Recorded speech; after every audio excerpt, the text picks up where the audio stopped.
জমকালো আয়োজন, তারকায় ভরা সন্ধ্যা, আবেগঘন মুহূর্ত, এই তিনের মিলনে অনুষ্ঠিত হল মেরিল প্রথম আলো পুরস্কার 2024। ওয়ালটন আবারও মিলিনিয়ার অফারে ওয়ালটন ফ্রিজ কিনে আপনিও হয়ে যেতে পারেন মিলিয়নিয়ার। কিন্তু পুরো অনুষ্ঠান জুড়ে সবচেয়ে আলোচিত হয়ে উঠলেন একজনই, সাকিব খান। সাকিব খান পেলেন সেরা অভিনেতার পুরস্কার।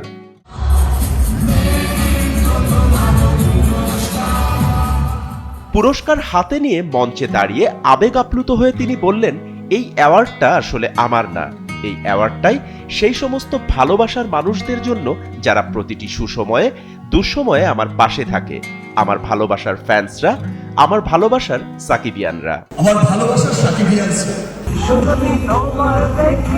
মঞ্চে এসে নাচলেন, গাইলেন, সাথে ছিল প্রীতম, ফারিন, নিশো, মেহজাবিন সহ আরো অন্যান্য তারকারা। তবে এসব কিছু ছাপিয়ে একটাই মুখ বারবার সামনে আসছে, সেটি হচ্ছে মেগাস্টার শাকিব খান। বরবাদ সিনেমার বিজিএম এর সাথে বডি দোলালেন, নাচলেন উড়াধুরা গানেও। শুধু সেরা চিত্রনায়কই নন, এবছর সাকিব খান পেয়েছেন আরেকটি গর্বের স্বীকৃতি, ক্যারিয়ারের 25 বছর পূর্তি উপলক্ষে বিশেষ সম্মাননা। 1999 সালে অনন্ত ভালোবাসা দিয়ে শুরু হয় তার পথ চলা।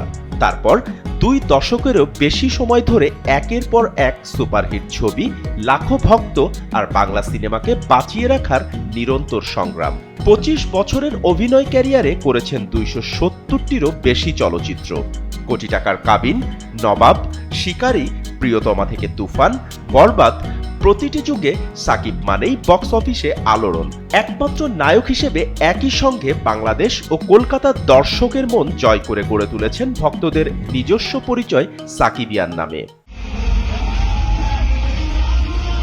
25 বছরের যাত্রায় সাকিব খান আজ শুধু একজন অভিনেতা নন, তিনি এক যুগের আবেগ, এক ইন্ডাস্ট্রির প্রতীক। বাপ্পি খান, এসএ টিভি ডিজিটাল।